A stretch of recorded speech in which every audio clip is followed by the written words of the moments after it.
Aku lihatnya ke sana.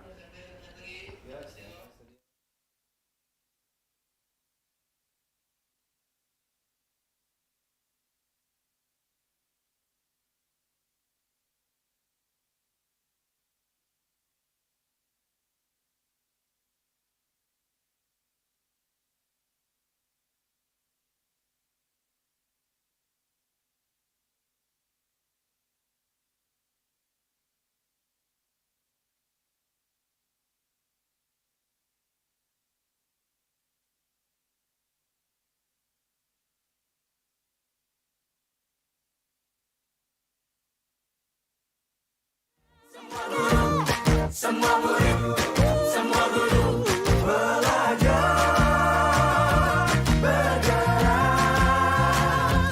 Semua murid, semua guru. Halo, selamat siang teman-teman. Selamat datang masih di acara kita kelas Ngobrol Publik Online spesial dari Pesta Pendidikan 2019. Sebelum mulai, kita mau nyapa dulu teman-teman kita yang ada di sedang live di Instagram channel Semua Risma Guru. Halo. Juga ada yang dari YouTube channelnya Semua Risma Guru. Hai, dan juga dari TV Edukasi. Nah, kali ini kita akan ngebahas sambil menemani makan siang teman-teman, kita akan ngobrol-ngobrol seru tentang pendidikan keluarga. Topiknya tentang finansial. Oke. Nah, oh ya teman-teman, untuk mengingatkan kalau misalnya teman-teman selain menonton, teman-teman juga bisa ikut kerja barengan dengan berdonasi melalui kitabisa.com/kerja barengan. Ya, oke. Sekarang kita akan lanjut ngobrol-ngobrol topik kita kali ini. Sudah ada 2 orang narasumber kita di studio. Hai, Jeng Jeng, ini dia. Oke. Ya, ada 2 orang narasumber kita. Ini seru banget.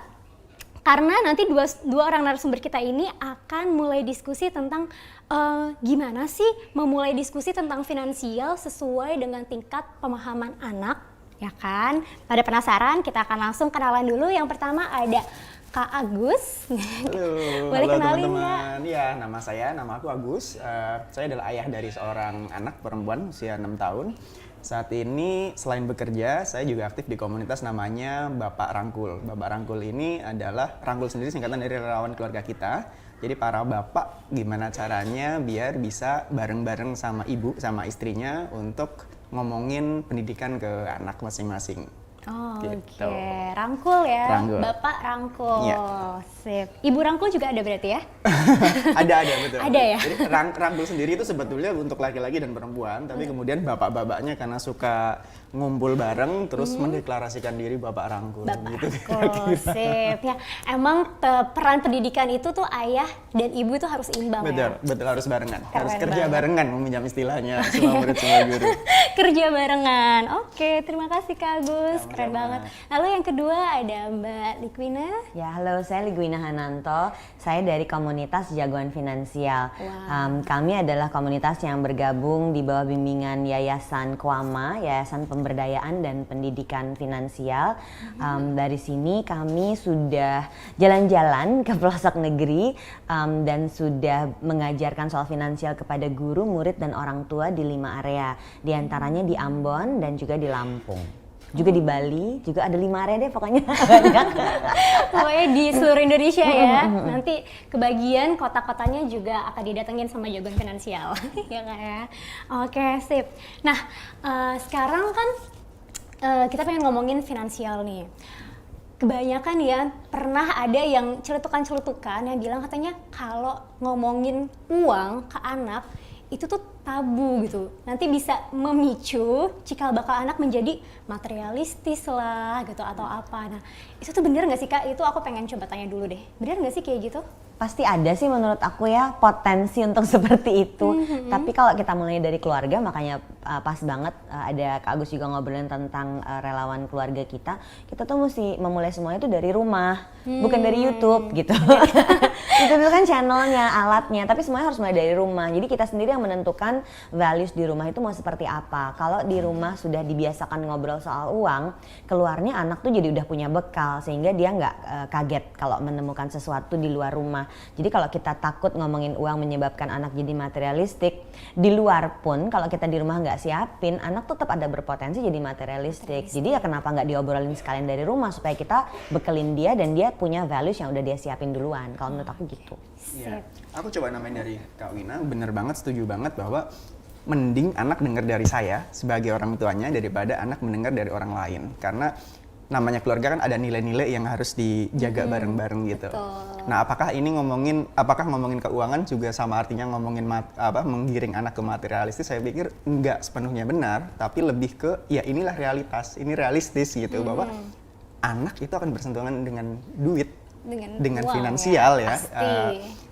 Segera atau beberapa saat lagi. Jadi mending memang diawalin dengan makin porsi dia besar, masing-masing. dan makin dia besar, nanti peran keluarga itu kan makin menipis. Makin Dia menipis, pengaruhnya makin betul. dia udah remaja, jadi manusia dewasa muda, itu peran lingkungan dia dan pertemanan tuh akan lebih besar lagi Iya. kan pengaruhnya. Jadi kenapa nggak dari kecil kita mulai obrolin sehingga ketika dia udah berani sendiri di luar, punya pengaruh dengan teman-temannya, dia malah yang bawa pengaruh positif, jangan sebaliknya. Ya, dari aku sih kayak gitu. Soalnya ngerasain dari anak yang masih SD, SMP, SMA, aku ada tiga-tiganya stoknya by the way.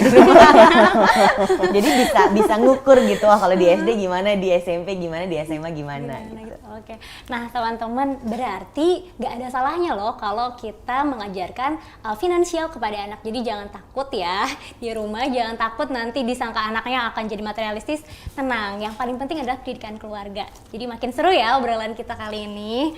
Nah, berarti aku pengen tanya nih, kalau Kak Agus anak-anak di rumah masih dikasih celengan nggak Kak? Oke. Masih kasih celengan. Fungsi dari celengan itu lebih ke mengenalkan uang dan menghargai uang. Anak saya masih 6 tahun, masih TK, jadi sebetulnya belum kenal angka secara persis. Gitu. Iya Cuma sih. saya ingin mengajari anak saya untuk bahwa ada yang namanya uang, dan kalau kamu butuh sesuatu, maka harus ada effort nih. Salah satunya adalah dengan celengan uang yang dia miliki gitu. Oke, berarti masih celengan Saya ya? masih. Saya nggak tahu nih, nanya juga ke Kak Wina nih, gimana nih soal celengan-celengan nih? Karena itu lebih ke seru-seruan gitu sama anak gitu. Cuma dari sisi perencanaan keuangan nih, saya nggak tahu deh. Iya. Karena aku juga masih loh, Mbak Wina. Iya. Sampai sekarang aku punya celengan. Ada, aku tadi mikir ya, di rumah ada nggak celengan ya? Ada, tapi lebih ke mengumpulkan koin dan makin kesini tuh makin kerasa udah kurang relevan karena anaknya udah lebih digital, anaknya pun nggak bisa apresiasi uangnya kalau dia ada di dalam celengan. Jadi fungsi celengan di awal kan memang awalnya supaya anak itu belajar mengumpulkan. Nah ternyata ngomongin uang tuh nggak bisa berhenti di titik mengumpulkan aja. Jadi sebetulnya kalau ada yang masih mau pakai celengan, nggak salah kok, semua yang old school itu selalu bermanfaat kok kalau menurut saya. Tapi jangan sampai ilmunya tuh berhenti di situ. Jadi kalau kita memperkenalkan uang pada anak, itu ada beberapa hal yang harus disiapkan. Pertama, menghasilkan uangnya datang dari mana. Yang kedua, kita mesti ngomongin berbelanjanya. Jadi bukan menabungnya dulu, berbelanjanya.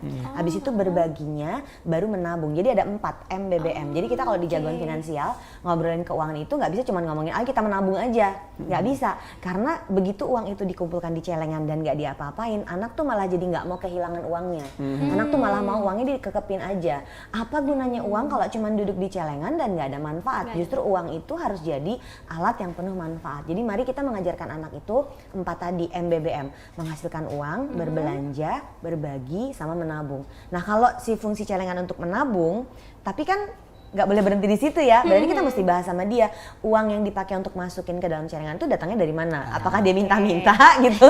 Apakah dia ngumpulin receh, sayang kalau uang receh? Atau kalau memang dia mengerjakan sebuah pekerjaan menghasilkan uang, kemudian kalau udah ditabung nanti mau dibelanjain apa? Jadi next stepnya menurut aku Kak Agus, diajak anaknya untuk diskusi ini kalau uang udah terkumpul di dalam celengan ini mau diapain?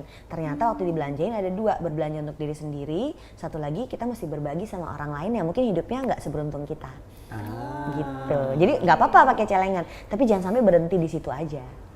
Oh, atau jangan-jangan nih Kak Agus, tabungan itu adalah salah satu cara menghasilkan uang, itu bisa nggak Kak? Enggak juga, tabungan itu enggak juga. menyisihkan untuk nanti. Oh, untuk Tapi nanti. waktu kita mau menabung, uangnya harus ada dulu kan. Nah itu yang sering kelewat. Jadi gini, anakku tuh ada 3 ya, SD, jangan ada anak TK lagi ya, SD, anak SD, anak SMP, anak SMA. Itu rentang waktunya tuh berbeda semua kan, ya, cukup jauh gitu ya. Tapi semuanya, 3-tiganya, waktu umur 2 tahun, keluar celutukan yang sama. Mama, ayo kita beli di ATM. Jadi di kepala anaknya Persis, uang itu mirip-mirip anak saya tiba-tiba tuh. keluar aja gitu Betul, dari ATM. betul. Ya wajar sih masih umur 2 tahun belum ngerti kan. Tapi artinya kita jangan sampai luput untuk mengajarkan pada anak bahwa uang itu nggak tumbuh begitu aja di dalam ATM. Ada bekerjanya, yes, I see. ada berdagangnya, ada berbisnisnya, ada menghasilkan karyanya. Ini makanya yang pertama diajarkan soal uang itu bukan menabungnya. Kita sering miss semua deh kayaknya ya. Waktu kecil tuh diajarin menabung, tapi nggak semua diajarin tentang uang itu harus dihasilkan dulu dengan kerja keras, dengan kegigihan. Nah nilai-nilai itulah yang ternyata waktu kami mulai di Gerakan Jagoan Finansial, oh ternyata banyak sekali mengajarkan uang itu juga bicara soal pembentukan karakter, juga bicara soal masa depan dia nanti belajar menahan diri dan lain sebagainya. Jadi menghasilkan uang itu harus masuk di dalam komponen mengajarkan uangnya sebelum kita menabung. Karena kalau nggak menabung dari mana? Iya, makanya kan kalau Kalau anak-anak nggak, kecil ya, menabungnya dari menabungnya mana? gitu. Ini seru banget, aku baru tahu berarti ini berarti kita udah ngomongin pendidikan finansial ya Mbak ya. Pendidikan finansial itu ternyata ya teman-teman ada 4-nya, bukan cuman menabungnya aja, tapi aku ulangi lagi ya Mbak ya, aku ulangi lagi. Tapi yang pertama menghasilkan, ingat kita harus menghasilkan dulu, setelah itu baru berbelanja. Setelah itu berbagi, wah ini saya senang banget sih ada kata berbagi loh. Ada kata berbagi. Berbagi dan juga yang terakhir baru menabung. Justru menabungnya yang terakhir ya. Itu nice. Oke, itu saya baru tuh finansial kepada anak. Gitu. Nah sekarang nih Kak, emang kenapa sih Kak kita mesti banget mengajarkan finansial kepada anak-anak kita gitu? Dari awal sekompleks itu ada 4 loh. Kan selama ini aku jadi curhat. Aku diajarinnya cuma menabung aja kan. Disisihin ya uang jajannya, nabung di celengan gitu. Aku dulu kayak gitu. Nah, kenapa anak-anak itu harus diajarkan sekompleks itu, seribet itu Kak? Kalau dia masih kecil banget, masih balita, tentu saja kita nggak masukin semua elemennya dijejelin ya. Jadi waktu menyusun MBBM dengan para guru jagoan finansial yang ada di daerah-daerah itu, kita ngobrol dan ternyata guru-guru itu ada yang dari TK, SD, SMP, SMA, masing-masing tuh bawa ininya sendiri, pengalamannya masing-masing. Jadi kalau memang anak yang baru di TK, belajarnya tuh nggak yang sampai harus soal uang, belum tentu. Bahkan di TK itu sesederhana mengelompokkan bola warna biru, mengelompokkan bola warna merah, supaya dia tahu dulu asosiasi, tahu dulu mengumpulkan. Itu nanti bisa jadi bekal waktu dia terima uang, dia tahu oh yang biru sama yang biru, yang merah sama yang merah gitu. Karena anakku waktu masih TK dikasih uang segepok gitu, seneng banget. Dia belum tahu value-nya kan, dia belum tahu nilainya. Aku kaya raya katanya gitu, padahal itu uangnya 2000-an. Yang kalau dinilai-nilai jumlahnya nggak banyak, sementara kakaknya bawa 200.000, kakak cuma punya 2 lembar katanya gitu. Nah itu hal kayak gitu, sebenarnya belajar soal uang tuh seperti itu juga. Begitu udah lebih besar, dia akan belajar soal uang saku, dia akan belajar soal menghargai nilai. Jadi kesannya aja kok kayaknya ribet harus ada 4, tapi sebetulnya ngajarinnya tuh nggak yang sampai ke ayo kamu dari SD harus bekerja, nggak harus kayak gitu sih. Tapi lebih kepada nilai-nilainya. Begitu udah SMA baru lebih kompleks. Jadi kita di Jagoan Finansial ngajarinnya pun baru kompleks tuh di SMA. SMP tuh baru transisi. Bahkan SD tuh kita bagi 2, kelas 1 sampai kelas 3, kelas 4 sampai kelas 6. Karena ternyata memang untuk anak bisa menyerap itu semua kan itu nggak konkret ya, agak sulit gitu. Jadi akhirnya kita perhatikan lebih kompleks itu baru waktu mereka udah SMA. Di SMA tuh udah mulai belajar sampai ke possible careers itu seperti apa, pekerjaan itu jenis-jenisnya seperti apa, sampai ke entrepreneurship. Tapi jangan berpikir langsung ke arah sana. Kita ambil justru yang simple-simple aja dulu, yang sederhana yang ada di depan mata. Kayak kalau dia mau berangkat sekolah, misalnya dia naik angkutan umum, apa sih yang terjadi pada saat dia naik angkutan umum? Belajar memberikan uangnya kepada kondekturnya, dia lihat jadwal jam berapa dia harus nunggunya, harus di mana, ada antri harus seperti apa. Jadi akhirnya belajar keuangan itu nggak kemudian soal uang, tapi juga soal apa yang terjadi di sekeliling kita. Jadi kesannya kompleks, tapi ternyata enggak kok. Kita turunin ke sesederhana mungkin sesuai dengan kemampuan anak-anaknya. manfaatnya yang sebenarnya yang paling terasa. Ketika anak itu dari kecil udah terlatih, begitu dewasa kendalinya tinggi sekali. Anakku yang udah SMA itu kalau dikasih uang nggak langsung habis. Ini ada uang misalnya dari uang Saya ulang masih tahun, langsung kita habis. masih habis. Jadi ada satu fakta yang menarik, dan ini fakta karena aku bertemu dengan banyak orang. Para pemboros di luar sana semuanya waktu kecil diajarin menabung, tapi belum tentu diajarin berbelanja. Jadi pada saat dia berbelanja, dia belajar mengambil keputusan, dia belajar mengendalikan diri, dia belajar nanti aja dulu, dia belajar menunggu. Itu ternyata aku lihat semua teman-teman yang ngomong, aku tuh boros banget waktu kecil, aku selidikin ya. Semua jawabannya iya belajar nabung kok waktu kecil, tapi nggak belajar Nggak berbelanja. belajar berbelanja. Jadi itu yang sangat menarik. Kenapa jadinya harus holistik, lengkap empat-empatnya? Karena efeknya begitu dia udah besar, aku belum mau beli deh, ntar dulu. Belum ada yang mau aku beli. Nggak euforia banyak uang gitu. Jadi nggak kagetan gitu. Iya, Lucu deh. bener-bener. Mungkin Aku coba nambahin. gimana Kak? Kalau tadi bahasanya Kak Wina kan ada 4 ya, MBBM. MBBM. gitu. Di keluarga Rangkul sendiri tidak secara spesifik bicara tentang finansial memang, tapi saya pengen menggarisbawahi ada 2 obrolan di Bapak Rangkul di keluarga kita. Yang pertama soal hubungan reflektif, yang kedua soal disiplin positif. Ini sangat mirip dengan apa yang Kak Wina tadi sampaikan. Ngomongin hubungan reflektif itu sama anak itu memang harus ngobrol. Nah, tadi bahasa Kak Wina ngobrolin sebetulnya apa sih yang pengen dibeli gitu, apa sih yang kebutuhannya kayak gimana. Terus ngomongin disiplin positif, kalau belajar dari anak saya mendisiplinkan. Kami sepakat untuk disiplin dalam membeli. Misalnya anak saya itu punya langganan 2 majalah anak-anak. 2 majalah ini terbit 2 minggu sekali. Jadi sekaligus kegiatan kami sekeluarga, saya, istri dan anak untuk pergi ke toko buku untuk mencari majalah itu. Karena anak saya masih 6 tahun dan dia belum paham sepenuhnya nilai uang, betul seperti yang Kak Wina bilang. Jadi gaya bahasanya adalah dia ke kami, ke ayah sama ibunya adalah, saya pengen beli majalah ini, tapi saya juga pengen beli ini. Duitnya cukup nggak? Gitu. Jadi udah mulai kayak gitu. Iya, Jadi iya. saya Nah oke. ini yang dimaksud dengan berbelanja sebetulnya. Berarti kan mengambil keputusan, Mengambil anaknya keputusan, belajar. betul. Nggak harus benar loh keputusannya, salah pun biar dia belajar. Itu yang menarik. Betul. Jadi misalnya ini true story, kemarin banget dia pengen beli stiker yang buat di kuku itu. Anak saya perempuan gitu. Itu harganya sekitar 70 sekian ribu. Saya jawab kalau itu nggak cukup uangnya. Yang dia lakukan kemudian adalah mencari stiker yang mirip dengan kuantitas yang lebih kecil, dan dia menemukan harganya 28.000. Dan aku jawab kalau itu boleh, uang anak saya namanya Viza, uang Viza cukup gitu. Nah, sebetulnya agak sedih sih memperlakukan kayak gitu ke anak. Kayaknya kok, waduh, uang 10.000 aja kok hitung-hitungan banget gitu. Tapi poinnya bukan itu. Poinnya adalah kita lagi pengen belajar disiplin positif, bahwa ya memang harus disiplin karena suatu ketika dia akan mengelola uang yang lebih banyak, dia akan mengambil keputusan-keputusan yang kaitannya sama uang lebih besar, ya mending dari sekarang kita kuatin gitu sih. Kalau aku Jadi pengalamannya. seringkali kita jadi orang tua itu kan mau memberikan segalanya yang terbaik buat anak. Bener banget tuh. Ya, terus siapa aku untuk bilang nggak boleh, siapa aku untuk bilang kayak gitu. Tapi kita tuh punya apa ya? Kita punya pilihan mau melakukan apa dengan anak kita. Yang kita nggak ada itu adalah pilihan terhadap konsekuensi dari pilihan itu. Jadi kalau kita memutuskan mau kasih semuanya sama anak, yang terjadi adalah anak akan merasa oh bisa nih aku minta semuanya ya. Nah itu yang harusnya kita pikirkan sebagai orang tua. Jadi jangan sampai atas nama cinta kita berikan semuanya, nama cinta. kita lupa konsekuensinya adalah berarti dia akan menganggap semuanya itu bisa dia beli, semuanya itu bisa dia minta. Kita siap nggak dengan konsekuensi kayak gitu? Jadi kalau aku sih maunya kita sebagai orang tua itu memikirkan konsekuensi dari tindakan kita pada saat berdiskusi soal anak. Misalnya ya soal yang belanja itu aku juga pernah ngerasain anaknya pengen beli majalah sama pengen beli donat. Terus aku bilang donatnya tuh ada pilihan loh, donat A sama donat B. Kalau beli donat A majalahnya nggak kebeli. Kalau beli donat B majalahnya kebeli. Jadi dia punya pilihan. Belum tentu yang paling murah yang terbaik karena begitu udah lebih besar anaknya memilih. Aku memilih untuk gak belanja 2 minggu ke depan karena aku ingin beli satu gadget yang aku udah naksir. Dan dia nabung 2 tahun untuk beli gadget itu. Artinya kendalinya tuh sangat tinggi. Dan itu kalau di teman-teman yang psikolog bilangnya berarti nanti ke depannya dia akan punya benteng yang lebih kuat untuk mempertahankan nilai hidupnya dia. Kalau ada yang beda, dia bersedia untuk bilang aku gak setuju yang itu. silahkan aja tapi aku nggak mau. Dan itu yang akhirnya menurut aku jadi konsekuensi yang aku inginkan pada anak-anak karena nanti suatu hari mereka akan berdiri mandiri dan values di keluarga aku adalah mereka harus bisa berdiri di kakinya sendiri, jangan sampai ibunya terus yang harus nolongin dia gitu. Sedih nggak sih waktu dalam tanda kutip ngerem anak gitu? Waktu di anak pertama iya, begitu di anak ketiga udah nggak ada sedih. Rasain udah gitu.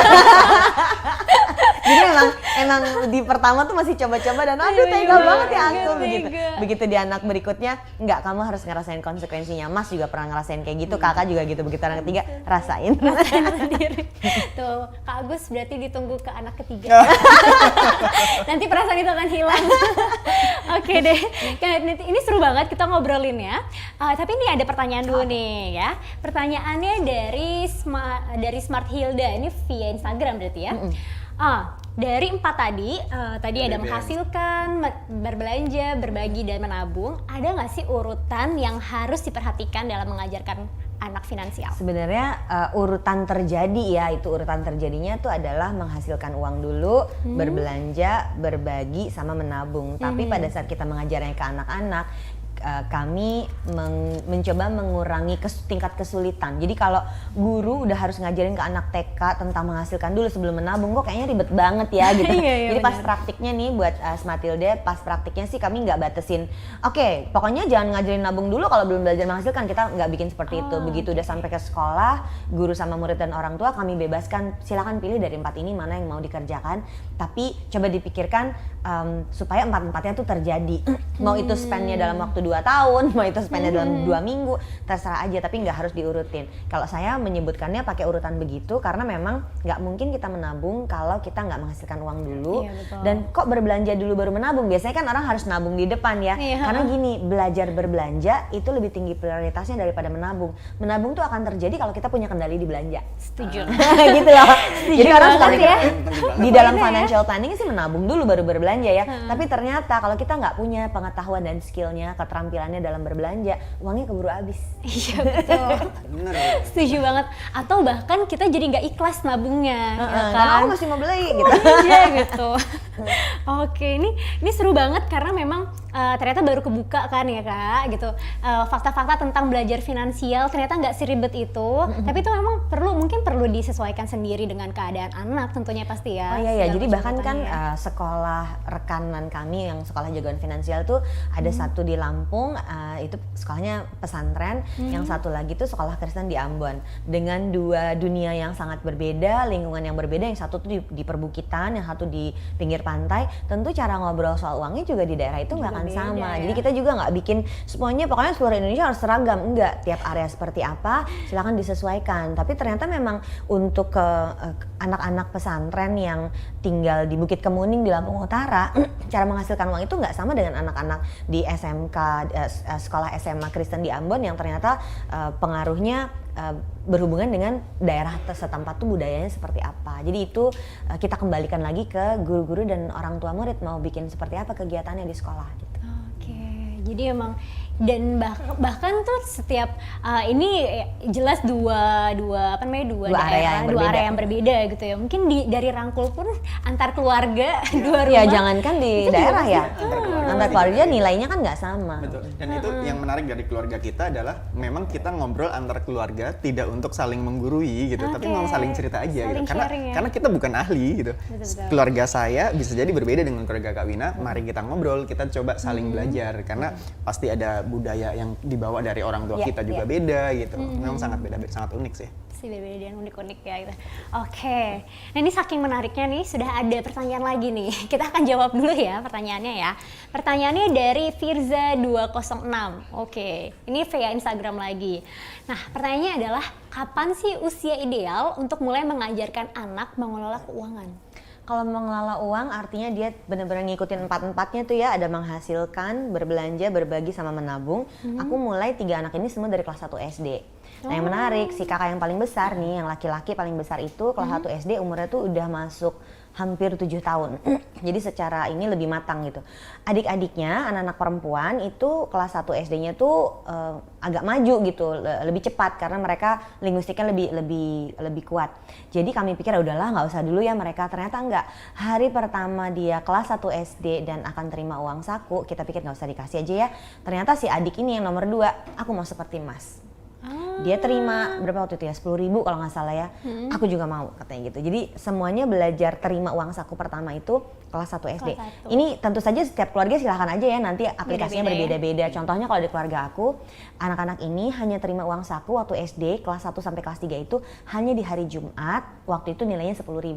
Nah, Itu untuk satu Cuma minggu. itu Jumat untuk aja? Jumat aja. Oh, untuk hari Jadi Jumat aja. Senin sampai Kamis itu bawa bekal. Sehingga kami pun menghindari menyebut ini uang jajan. Kalau jajan kan nanti dia sembarangan gitu ya. Ini uang saku. Coba kamu pikirkan nanti kamu mau belinya buat apa. Terus harus ada yang bisa ditabung. Ternyata si Mas yang paling besar ini kelas 1 SD, setelah 1 bulan dia penuh 4 minggu tuh terima uang saku, dia memutuskan aku pengen masukin uang ini ke canceling Jumatan. Jadi di kelas 1 SD pun dia bisa mengambil keputusan. Ini yang aku maksud dengan berbelanja itu soal belajar mengambil keputusan. Jadi dia tahu berapa yang dia mau tabung, berapa yang dia belanjain, dan berapa yang memang dia mau untuk berbagi. Waktu kelas 3 SD dia bilang, ayah, harga ayam di kantin sudah naik. Dia mengalami inflasi. Ini lucu banget. Dia di kelas 3 SD. Jadi di kelas 3 SD dia negosiasi supaya uang sakunya naik. Sehingga adik-adiknya semua di kelas 3 SD seperti Mas, aku mau naik uang saku. Minta naik gaji. Oke. Nah, begitu lucu kelas 1 banget ya. SMP, uang saku ini berubah menjadi seminggu sekali. Jadi ada uang mingguannya. Begitu SMA, yang contoh yang sekarang paling besar itu dia udah dibukain rekening, setiap bulan dia udah dapat uang transfer. Dan itu dia pakai untuk transportasi, nonton, pergi sama teman-temannya. Itu dia udah atur sendiri. Kalau kurang dia ngomong sih, kalau kurang sampai kurang kenapa sampai kurang gitu dia akan ngomong. Dan bahkan untuk kebutuhan-kebutuhan yang sifatnya lifestyle gitu, misalnya menonton konser atau beli gadget sendiri itu dia rencanakan juga. Jadi memang jangan buru-buru, tapi tolong diperiksa kemampuan anaknya seperti apa. Ada anak yang kelas 1 SD belum siap, jadi jangan dipaksain. Oke, tergantung anaknya masing-masing Tergantung ya. anaknya masing-masing. Oke, itu tuh Mbak aku penasaran deh, gimana sih cara mulai ngomongnya nih ke anaknya tuh? Maksudnya kalau pengalaman Mbak Wina nih kepada anak-anaknya sendiri gitu, mungkin kan nanti Kak Agus pasti caranya beda gitu, tapi kayak Mbak Wina tuh ngomong, karena anaknya bahkan bisa sampai kepikiran untuk masukin ke masjid. Jangan dikhususkan jadi oke, ayo kita rapat keluarga gitu. Kalau aku sih nggak gitu. Ini jadi bagian yang sehari-hari aja. Jadi misalnya, jadi dia udah terbiasa untuk ngomongin uang. Misalnya gini, kita pergi ke mall. Di mall nanti kita mau ngapain? Belum ngomongin uang ya, baru kita mau ngapain nanti di mall? Kita mau makan, terus kita mau nonton, abis itu kita mau grocery shopping gitu misalnya, mau belanja bulanan. Maka di tiga-tiga ini langsung otomatis ada obrolan uang kan? Makannya mau di mana? Anaknya maunya makanannya restoran terus. Itu salah siapa? Salah ibunya kan? Tapi ketika dibahas, kita tuh salah ibunya dan bapaknya. ibunya dan bapaknya, maaf. Bapak harus ikut terlibat, maaf ya.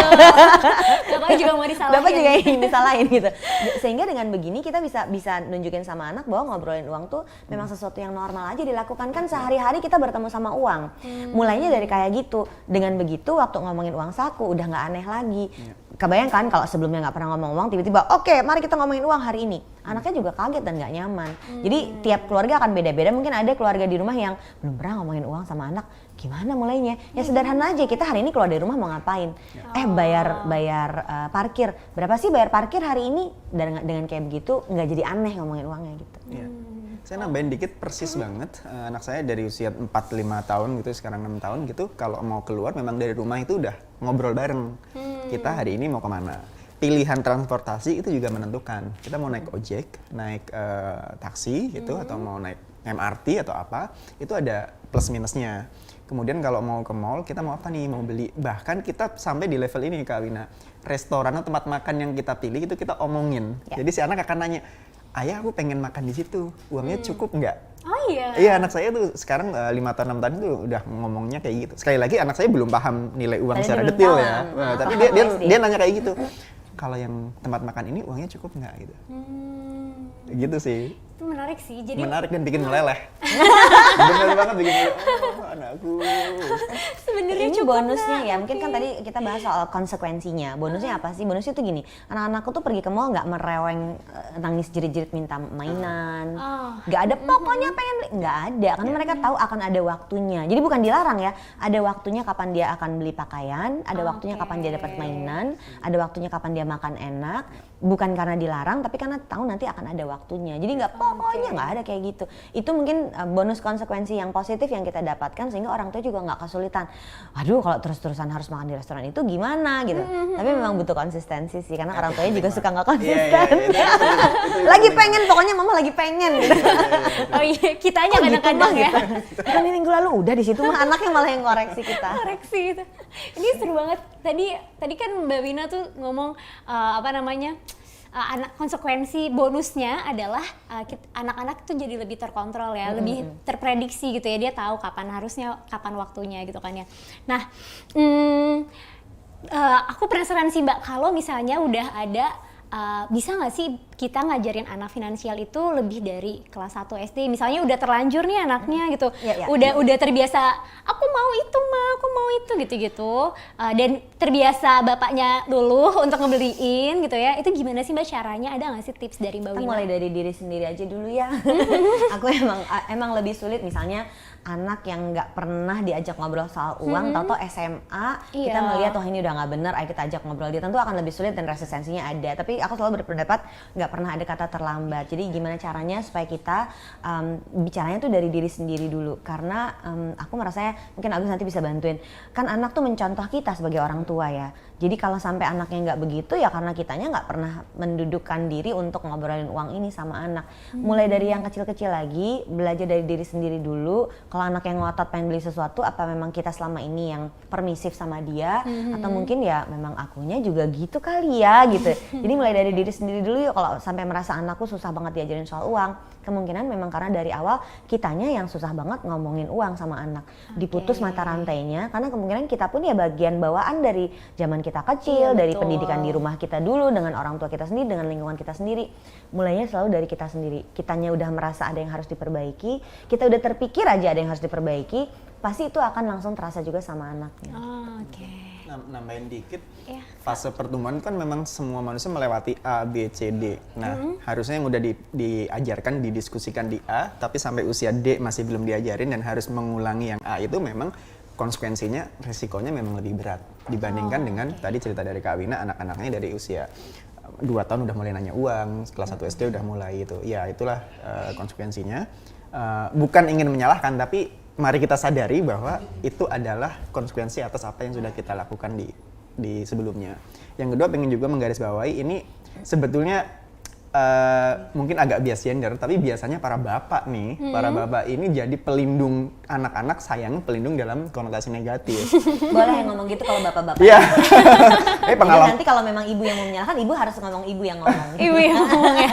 Iya, sering terlihat seperti Sering itu ya. terlihat seperti itu. Contohnya di mall misalkan mau pengen makan gitu, ibunya udah konsisten. Enggak.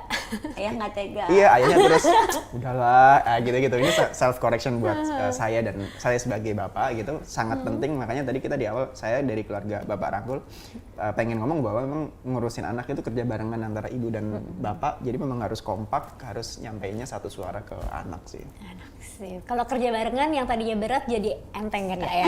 Jadi terasa lebih ringan gitu ya. Oke, jadi sebenarnya nggak apa-apa, bisa dimulai kapan aja ya, walaupun udah terlanjur SMA tapi tetap bisa mulai dari diri sendiri gitu. Dan tentunya konsekuensi mengajarkan ke anaknya akan lebih berat, tapi itu harus tetap dilakukan. Kerjanya barengan. Oke deh. Terima kasih Kak Wina, terima kasih Kak Agus. Sama-sama. Ini sebenarnya topiknya tuh masih panjang banget. Aku masih banyak banget pertanyaannya yang mau ditanya lagi. Waktunya sudah selesai sih, waktunya udah habis nih teman-teman gitu ya. Tapi nanti kita akan bisa ngobrol-ngobrol lagi, mungkin ya nanti bisa langsung menghubungi dari Jagoan Finansial, lihat aja di Instagramnya, kece banget, dan juga Bapak Rangkul gitu ya. Oke deh, teman-teman, kalau tadi ngomongin kerja barengan, kita juga pengen ngajakin, mau ingetin lagi teman-teman untuk kerja barengan, berdonasi melalui kitabisa.com/kerja barengan. Uangnya yang sudah terkumpul nanti akan kita gunakan untuk membantu komunitas-komunitas, mengembangkan komunitas-komunitas pendidikan yang ada di Indonesia. Jadi teman-teman sembang ya, langsung gitu. Oke, nah oh ya sebelum ditutup aku mau ingetin lagi, nanti kita juga akan ngobrol-ngobrol lagi, akan masih ada ngobrol publik online hari ini pukul 4.30, setengah 5, dan juga pukul setengah 7 sampai pukul 8. Oke, ketemu lagi nanti, jangan lupa tonton terus Semua Murid Semua Guru. Sampai jumpa, dah.